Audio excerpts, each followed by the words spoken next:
Today we're going to be taking a look at the Rotifers. What are they? What do they eat? What do they look like? What do they want? Let's take a look.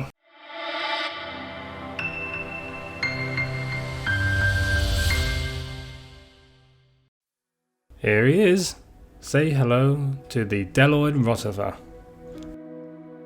Rotifers are microscopic multicellular aquatic invertebrate, and they're made up of around 1,000 cells. The word Deloid means leech-like.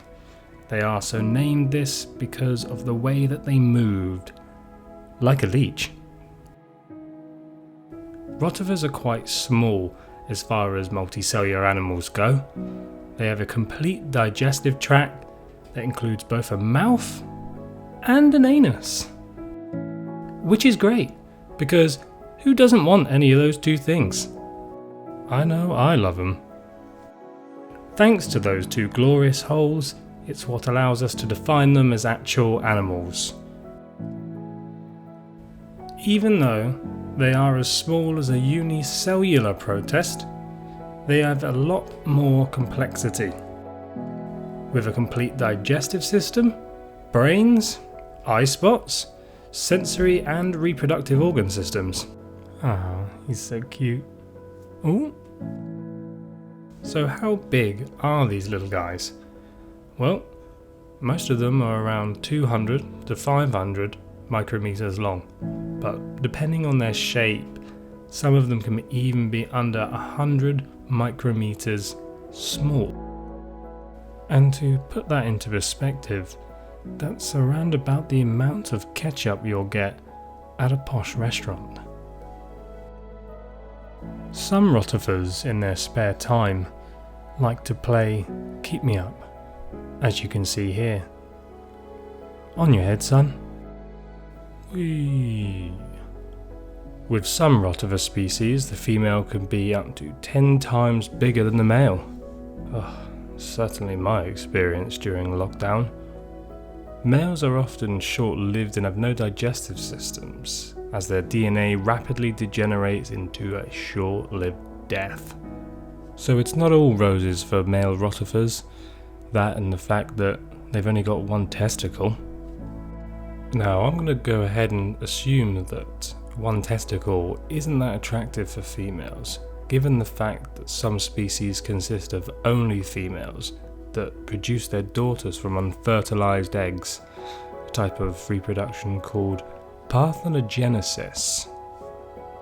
However, that one testicle does come in use for some species, as they do reproduce sexually. Sexually. Males are slightly used and abused here, as the female fertilized egg always develops inside of her, and an unfertilized egg always develops inside the male, and the male has only half its genome copied. But on the upside, it can still produce sperm.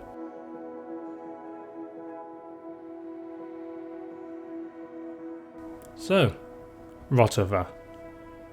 Why the name?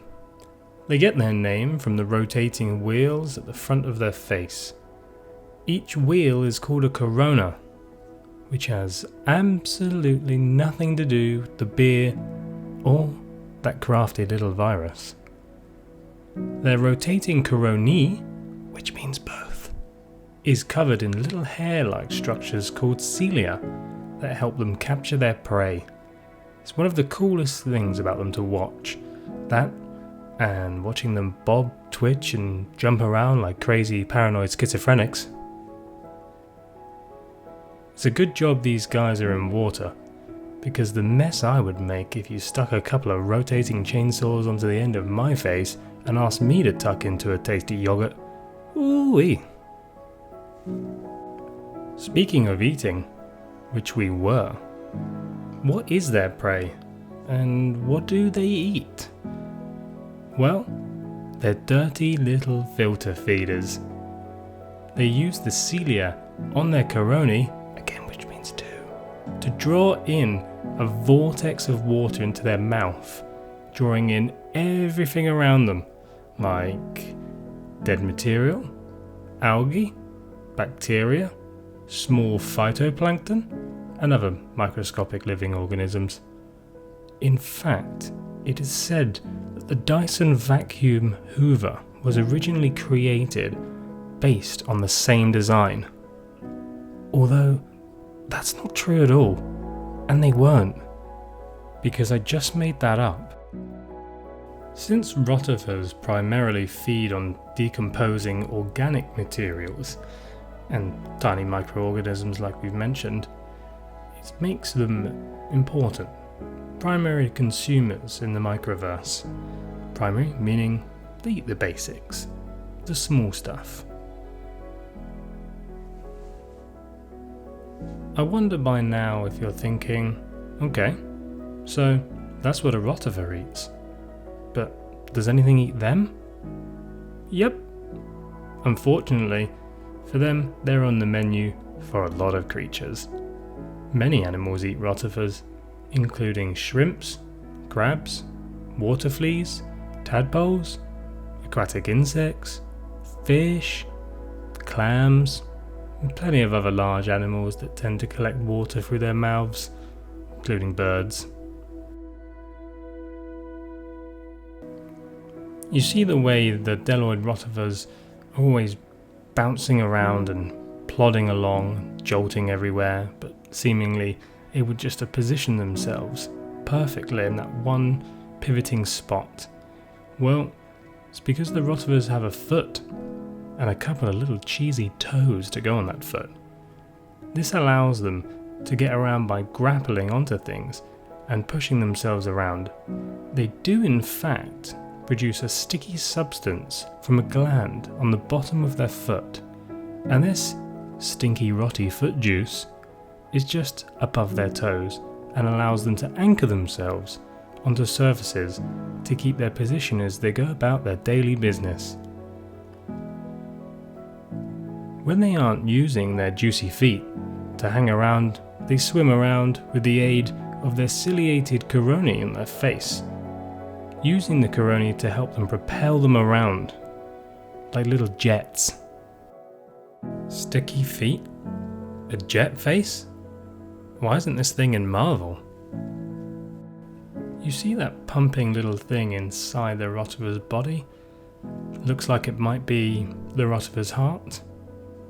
Wrong. It is in fact its jaw, called the trophy, and it crunches and grinds together more than a rock star's jaw after a 24-hour party session, before the food is finally swallowed and makes its way down to the stomach.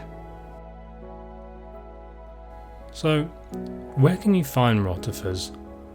Well, rotifers thrive in humid conditions and like to spend their time in mild to warm temperatures. Rotifers can be typically found in freshwater environments such as the bottom of ponds, flowing water such as rivers or streams. Rotifers are also commonly found on tiny plants like mosses, lichens that are growing on tree trunks, or rocks, or even mushrooms growing near dead trees. The list really does go on. Stick your head underwater, open your mouth, and the chances are you'll get a gobful. They can just be about found in most places.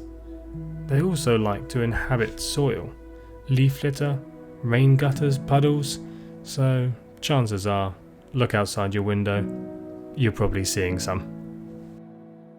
Much like the tardigrades, rotifers can survive through a process known as cryptobiosis during the dry seasons or in winter.